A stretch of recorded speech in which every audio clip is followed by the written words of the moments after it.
हरियाणा मुख्यमंत्री श्री नायब सिंह सैनी ने संविधान हत्या दिवस के करनाल कार्यक्रम में संबोधित करते हुए कहा, संविधान को तोड़ना कांग्रेस के डीएनए में शामिल अपनी राजनीतिक इच्छा शक्ति पूरी करने के लिए आम जनता पर किए गए अत्याचार, आपातकाल के दौरान संविधान और लोकतंत्र का एक बार स्मरण नहीं किया गया।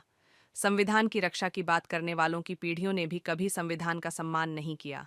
मुखर्जी ने परमिट प्रथा का विरोध किया और कहा कि इस देश में दो प्रधान और दो निशान नहीं चलेंगे। वे यात्रा लेकर निकल पड़ी और बिना परमिट के जम्मू कश्मीर में चले गए। उन्हें अपनी कुर्बानी देनी पड़ी, तब जाकर परमिट प्रथा समाप्त हुई। लेकिन उसके बाद भी लंबे समय तक इस देश में दो संविधान, दो प्रधान और दो निशान चलते रहे। प्रधानमंत्री श्री नरेंद्र मोदी ने धारा 370 को समाप्त कर एक संविधान, एक प्रधान और एक निशान के श्यामा प्रसाद मुखर्जी के सपने को पूरा किया। आज का यह स्मृति समारोह केवल अतीत को याद करने के लिए नहीं है, बल्कि यह हमें भविष्य के लिए तैयार करने का अवसर है। हमें एक ऐसे भविष्य का निर्माण करना है जहां लोकतंत्र हमेशा फलता फूलता रहे। इस मौके पर मुख्यमंत्री ने सूचना, जनसंपर्क, भाषा एवं संस्कृति विभाग द्वारा लगाई गई प्रदर्शनी का अवलोकन भी किया और कल्पना चावला मेडिकल कॉलेज परिसर में पौधारोपण किया। इस अवसर पर विधायक श्री योगेंद्र राणा, श्री भगवान दास कबीरपंथी, करनाल मेयर श्रीमती रेणुबाला गुप्ता सहित अन्य गणमान्य व्यक्ति उपस्थित रहे। जय श्री राम, जय श्री राम। भारत माता की, भारत माता की। आज हम सब संविधान हत्या के 50 वर्ष पूरे होने पर जो देश में गुलामी के बाद जब ये देश अंग्रेजों के गुलामी की जंजीरों में जकड़ा हुआ था और उसके बाद जब भारत स्वतंत्र हुआ और उस स्वतंत्रता के लिए हमारे देश के नायकों ने अपने महाबलिदान दिए, उन लोगों ने महाबलिदान इसलिए दिए कि हमारी आने वाली पीढ़ियां सुरक्षित रहें। जो अत्याचार हम सह रहे हैं, हमारी आने वाली पीढ़ियों के ऊपर वो अत्याचार ना हो। उन्होंने अपने बलिदान इसलिए नहीं दिए थे कि मेरे परिवार से कोई व्यक्ति बनेगा या मेरा परिवार सुखी रहेगा या मेरे परिवार का सदस्य कोई चुनाव लड़ेगा, ये सोच करके उन्होंने बलिदान नहीं दिए। उन्होंने बलिदान इसलिए दिया कि हमारी आने वाली पीढ़ियां वो सुरक्षित रहें, वो भी खुली हवा में सांस लें, उनके ऊपर भी कोई अत्याचार ना हो। जो यातनाएं हमने सही हैं वो यातनाएं वो न सहें। उस कारण से उन्होंने अपनी कुर्बानियां दी हैं।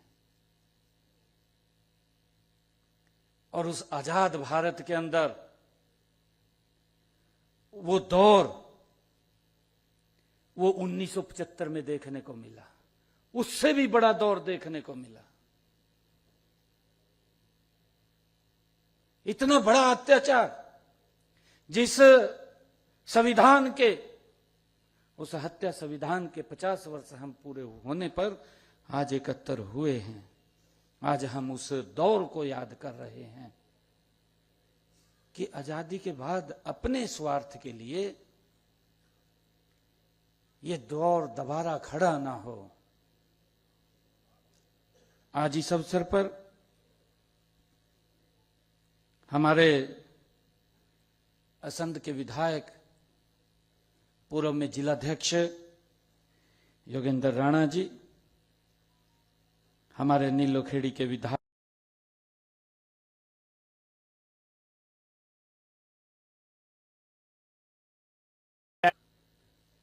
और देश के लोगों ने चुना है,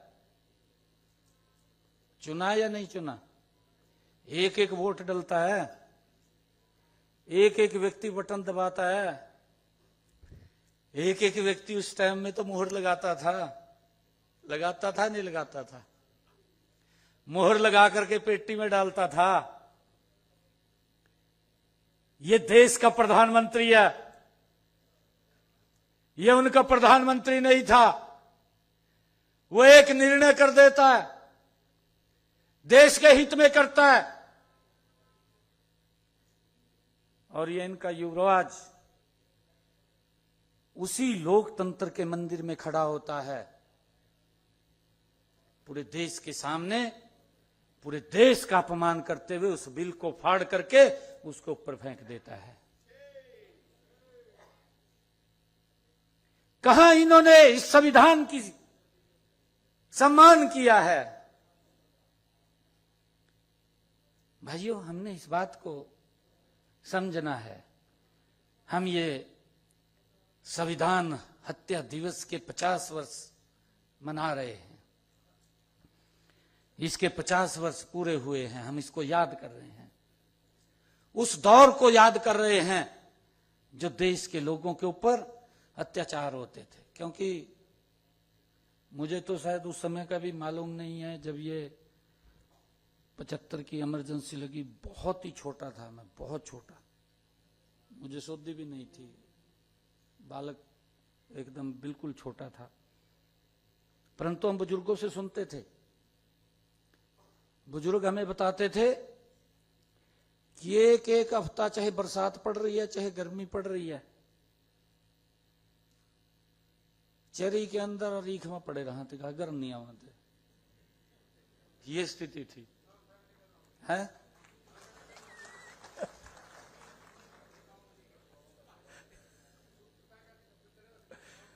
कहीं में पड़े रहा थे भाई, कुछ भी जानवर आकर के खा जाए रात को। कौन सा लाइट थी? लाइट भी नहीं थी, अंधेरा था। इमरजेंसी के समय तो जहां लाइट थोड़ी बहुत 1-2 घंटा हुआ थी वो भी बंद कर दी थी।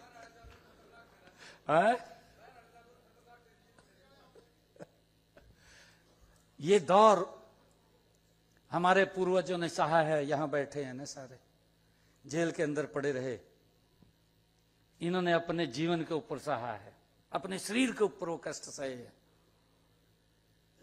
उनको क्या मालूम, उनको क्या मालूम कि आजादी कैसे मिली है। वो तो आजादी का आनंद लिया है, उन्होंने तो आजादी का आनंद लिया है। और उसी गलत नीतियों के कारण ही आज जो उन्होंने गलत नीतियां वो खड़ी की हैं, आज उसके कारण ही इस प्रकार की स्थिति उनकी हो रही है। और मैं बताना चाहूंगा कि अभी जिसका मैं जिक्र कर रहा था कि डॉक्टर श्यामा प्रसाद मुखर्जी, इन्होंने परमट प्रथा शुरू कर दी जम्मू कश्मीर के अंदर कि परमट लेकर के जम्मू कश्मीर में प्रवेश किया जाएगा। क्या सोच थी? सोच यही थी कि इसको विदेश से अलग कर दिया जाए, यही सोच थी।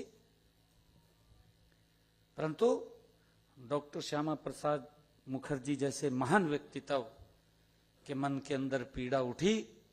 उन्होंने कहा कि इस देश में ना तो 2 प्रधान चलेंगे, ना 2 निशान चलेंगे, और ना ये परमट प्रथा चलेगी। इसको तोड़ने का काम करूंगा, बिना परमट के जम्मू कश्मीर में जाऊंगा। और यात्रा लेकर के निकल पड़े, बिना परमट के जम्मू कश्मीर में चले गए, बिना परमट के। महाकुर्बानी देनी पड़ी, महाकुर्बानी, अपना ही जीवन देना पड़ा, बलिदान करना पड़ा, तब जाकर के परमट प्रथा समाप्त हुई।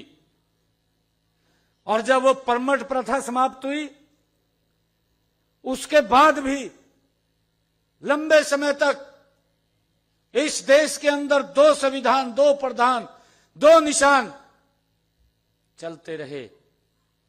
ये भारत मां का लाल नरेंद्र मोदी है, जिसने डॉक्टर श्यामा प्रसाद मुखर्जी के रास्ते को पूर्ण करने का काम किया है कि नहीं, इस देश में एक संविधान, एक प्रधान और एक ही निशान रहेगा।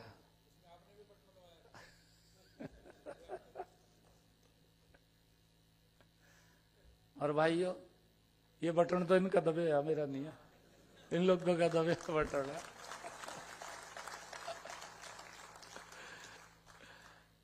इन लोगों ने जो बटन दबाया, साफ करके गिर दिया है, और भी गिरा गया।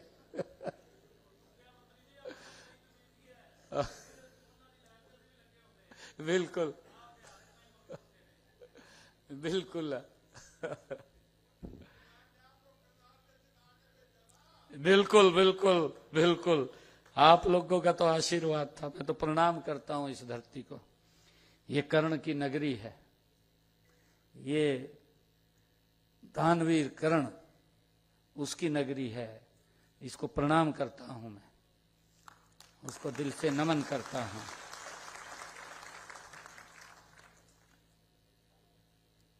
मित्रों, हमने इस कारवां को आगे बढ़ा करके रखना है। कहा भाई मेरा तो काम नहीं होया, मन ने क्या करना, कहा हो जाना। ये नरेंद्र मोदी है जी, मैं आपको बता रहा हूं। देश के अंदर आजाद भारत की क्या कल्पना कर सकते हैं। अभी आपने देखा है पहलगाम, हमारे देश के नागरिक जो अपने परिवार सहित घूमने के लिए जा रहे थे, ये कोई वैसे नहीं हुआ, एक टारगेट तरीके से किया गया। पहलगाम के अंदर एक टारगेट तरीके से, और ये बार बार कहा भी गया कि आतंकवाद ठीक नहीं है, हमारी लड़ाई आतंकवाद की नहीं है। प्रधानमंत्री जी ने कहा, बार बार बोलते हैं प्रधानमंत्री जी कि हमारी लड़ाई गरीबी की है, कि हमने गरीबी को समाप्त करना है। हमारी लड़ाई तो गरीबी के प्रति है, कि देश खुशहाल हो, ये देश मजबूत हो। हमारी लड़ाई ये नहीं है। परंतु उसका भी जवाब जाकर के जहां आतंकवाद जन्म लेता था, वहीं पर जाकर के देने का काम किया है। उस आतंकवाद को मिट्टी में मिलाने का काम किया। किसी व्यक्ति विशेष को नहीं छेड़ा, किसी व्यक्ति विशेष को नहीं छेड़ा।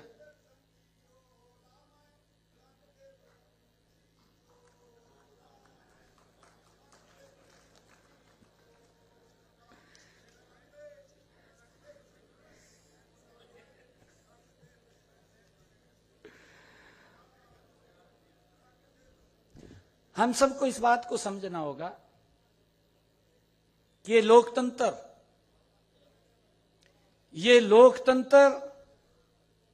ये चुनाव जीतने और सरकार बनाने तक सीमित नहीं है।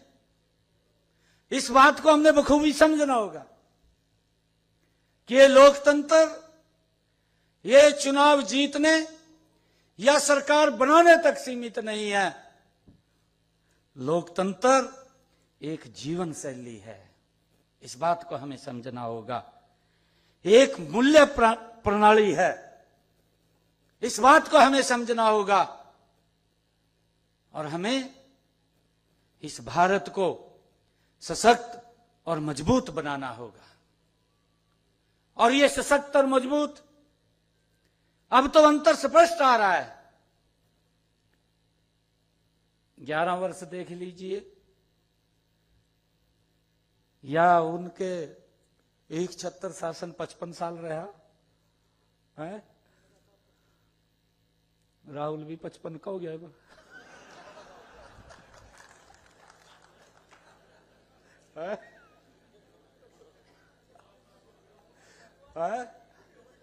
परा युवा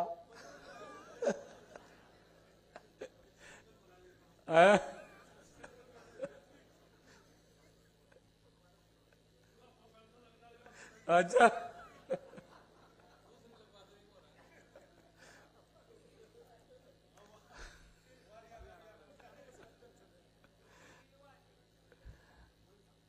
पचपन साल और 11 साल,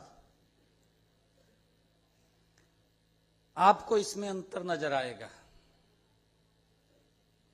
55 साल का कार्यकाल, 11 साल का कार्यकाल,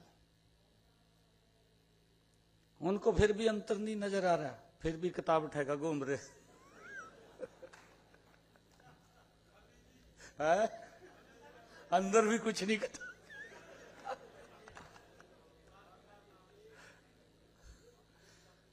ना बाहर रहा ना अंदर रहा ये भी नहीं पता।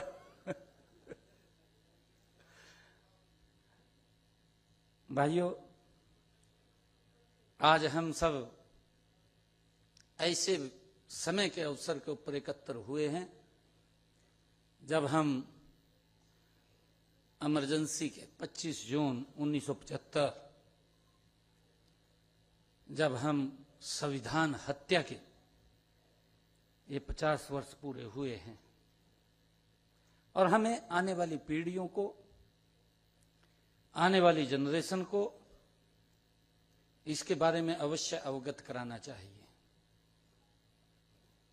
मैं तो बुजुर्गों से कहूंगा कि उस समय के दौर परिवार में बैठ करके बच्चों को बताने चाहिए, उनसे शेयर करने चाहिए।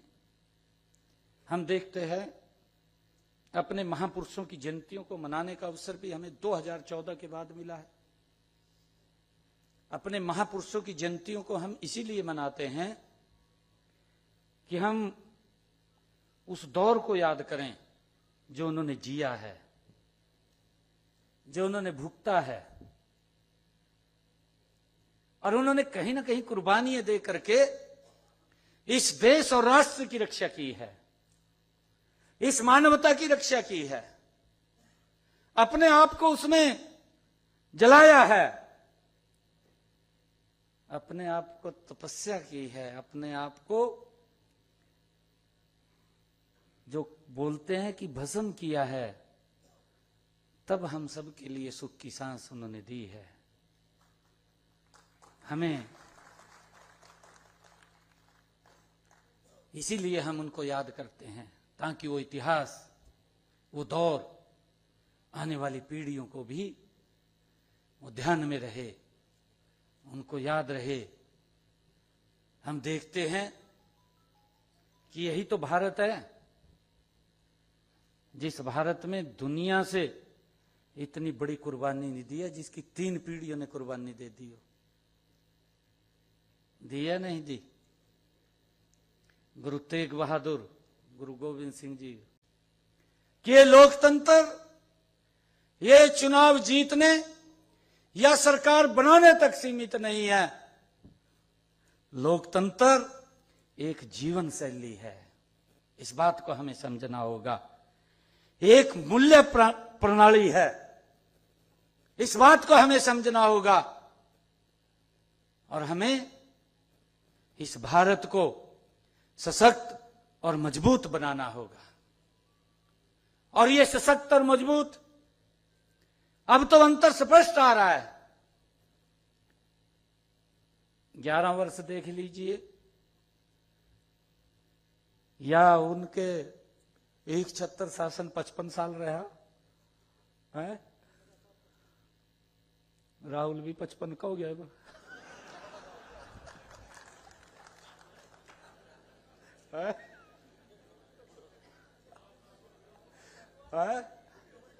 परा युवा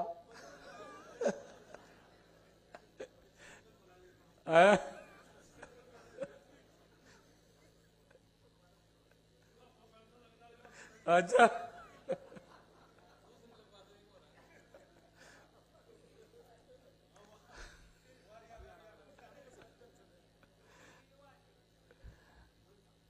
55 साल और 11 साल, आपको इसमें अंतर नजर आएगा। 55 साल का कार्यकाल, 11 साल का कार्यकाल, उनको फिर भी अंतर नहीं नजर आ रहा, फिर भी किताब उठाएगा घूम रहे है? अंदर भी कुछ नहीं करता।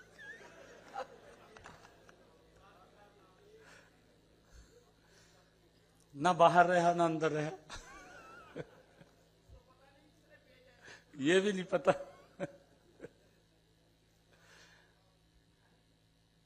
भाइयों, आज हम सब ऐसे समय के अवसर के ऊपर एकत्र हुए हैं जब हम इमरजेंसी के 25 जून 1975, जब हम संविधान हत्या के ये 50 वर्ष पूरे हुए हैं, और हमें आने वाली पीढ़ियों को, आने वाली जनरेशन को इसके बारे में अवश्य अवगत कराना चाहिए। मैं तो बुजुर्गों से कहूंगा कि उस समय का दौर परिवार में बैठ करके बच्चों को बताने चाहिए, उनसे शेयर करने चाहिए। हम देखते हैं अपने महापुरुषों की जयंतियों को मनाने का अवसर भी हमें 2014 के बाद मिला है। अपने महापुरुषों की जयंतियों को हम इसीलिए मनाते हैं कि हम उस दौर को याद करें जो उन्होंने जिया है, जो उन्होंने भुगता है,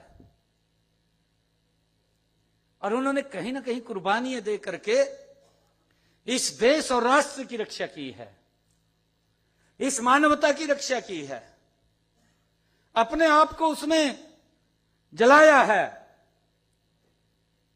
अपने आप को तपस्या की है, अपने आप को जो बोलते हैं कि भस्म किया है, तब हम सब के लिए सुख की सांस उन्होंने दी है। हमें इसीलिए हम उनको याद करते हैं, ताकि वो इतिहास, वो दौर आने वाली पीढ़ियों को भी वो ध्यान में रहे, उनको याद रहे। हम देखते हैं कि यही तो भारत है, जिस भारत में दुनिया से इतनी बड़ी कुर्बानी नहीं दी है, जिसकी 3 पीढ़ियों ने कुर्बानी दे दी हो। दी है नहीं दी? गुरु तेग बहादुर, गुरु गोविंद सिंह जी और उनके पुत्र, चारों साहिबजादे, 3 पीढ़ियों ने कुर्बानी दी हो इस राष्ट्र के लिए, इस धर्म की रक्षा के लिए। उन लोगों ने कुर्बानियां दी हैं।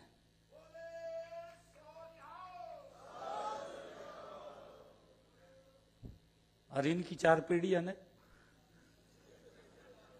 है?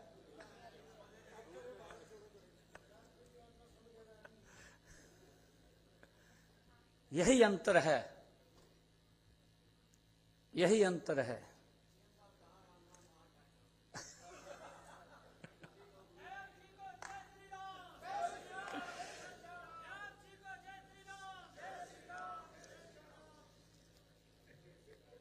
आज का यह स्मृति समारोह केवल अतीत को याद करने के लिए नहीं है, यह हमें भविष्य के लिए तैयार करने का अवसर भी है। हमें इसको समझना है। हमें एक ऐसे भविष्य का निर्माण करना है जहां लोकतंत्र हमेशा फलता फूलता रहे, हमें जहां स्वतंत्रता की लौ हमेशा जगती रहे, ऐसा रास्ता हम सब ने बना करके जाना है, जहां भारत एक मजबूत और जीवंत लोकतंत्र के रूप में विश्व में हमेशा चमकता रहे। हमने ऐसे भारत का निर्माण करना है। मैं इसी के साथ ही आप सब इतनी संख्या में आए हैं, मैं आप सब का दिल से धन्यवाद करता हूं। एक जोरदार जयकारे के साथ भारत माता की, भारत माता की, भारत माता की, वंदे वंदे वंदे